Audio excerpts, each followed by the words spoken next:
Greetings, welcome on this day, Easter Eve, Holy Saturday. Our reflection for today will have sort of 5 1-minute sections for you to carry through the day to think about what Easter's really about. What was it like the morning of the day before? Gospel reading for today. And this starts with the Friday evening. Now when it was evening, there came a rich man from Arimathea named Joseph, who was also a disciple of Jesus. He went to Pilate and asked for the body of Jesus. Then Pilate ordered that it be given to him. Joseph took the body, wrapped it in a clean linen cloth, and placed it in his own new tomb that he had cut in the rock. Then he rolled a great stone across the entrance of the tomb and went away. Now Mary Magdalene and the other Mary were sitting there opposite the tomb. The next day, which is after the day of preparation, the chief priests and the Pharisees assembled before Pilate and said, "Sir, we remember that while that deceiver was still alive, he said, 'After 3 days I will rise again.' So give orders to secure the tomb until the 3rd day. Otherwise his disciples may come and steal his body and say to the people, 'He has been raised from the dead.' And the last deception will be worse than the first." Pilate said to them, "Take a guard of soldiers. Go and make it as secure as you can."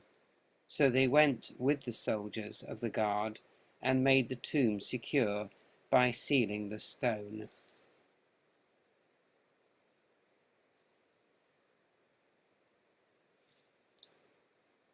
There was no doubt in the mind of Jesus' disciples that he was indeed dead. He had departed this life. He had bowed his head and let his spirit return to the Father. But is that all that was going on? We will think about that in a little minute or two. It's strange that the chief priests and the Pharisees might think that the disciples are trying to hatch some kind of plot to keep it going. Why would they want to do that? Why would they want to promote a falsehood? All of the examples that we have in the scriptures, in the Gospels, tell us that they are frightened and afraid and not sure of what's going on and worried and run away at the end. They're not making some great plans to steal the body and the limelight.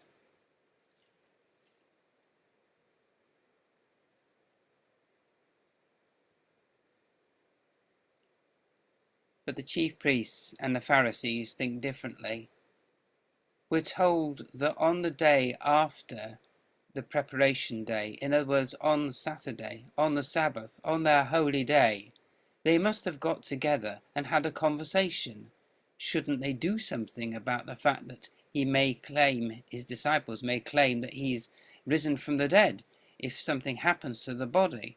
And so they hatch this plan to go and ask Pilate to place a guard on the tomb. They are so confident of their own understanding.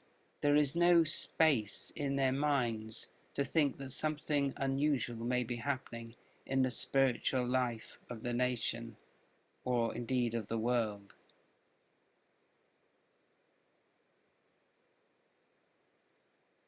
Pilate's wife, you may remember, had spoken to Pilate, talking about the fact that she'd suffered greatly in a dream because of this man Jesus. And on Pilate's mind may still be the thronging mob of the crowd wanting Jesus' blood, and thinking what would happen if there were stories circulating that he had risen from the dead. What would that do to law and order in Jerusalem with a Messiah that had such credentials?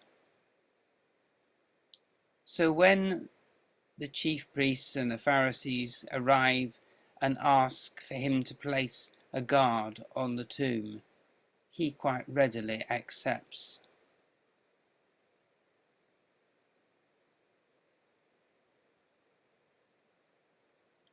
The guard is dispatched. Here is a tomb, one of the candidates for the tomb that Jesus was actually buried in, but it's unlikely it was this one. But it shows an example of a tomb carved out of the rock. In it, Jesus' body was placed on the Friday evening, wrapped in linen cloths as is the funeral custom, and placed there, and a great stone rolled over the entrance that would have run along a runner and would have been very hard to move. So did all go quiet? What was happening in that tomb?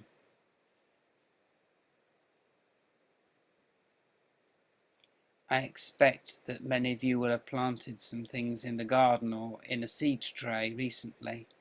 And when you do, that seed is buried under the ground. And then it grows and develops into a seedling and into a plant and strains towards the light. Jesus used the same example in his own preaching. We strain towards the light, but what are those in darkness? There is in Christian theology a doctrine called the harrowing of hell, which was immensely popular in medieval times, but it exists early on in the church's deliberations of what they understood about the death and resurrection of Jesus. And it's mentioned in the Apostles' Creed and in the Athanasian Creed that Christ descended to the dead. This was not some false thing that he underwent. He was really, really dead, and he went to the place of the dead, to Hades.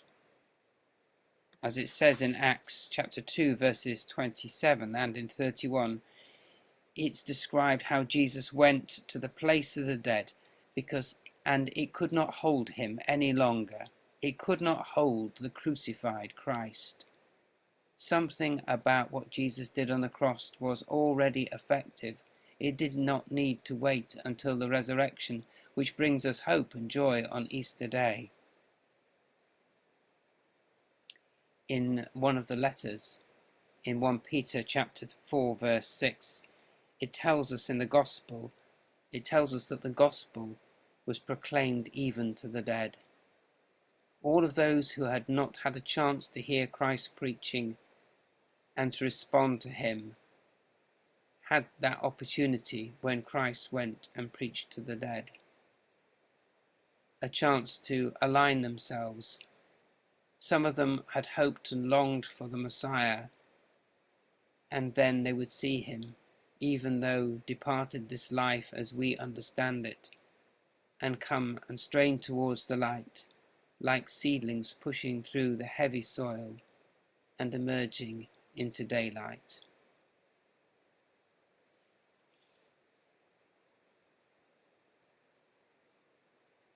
Our Easter service on Sunday, tomorrow, is at 10 o'clock in church, and it will be suitable for all ages, but it will contain a communion or sharing of communion. And if you would like to think more about Easter story, you'll find some references and articles in our digital version of the parish magazine, which you can access from our website.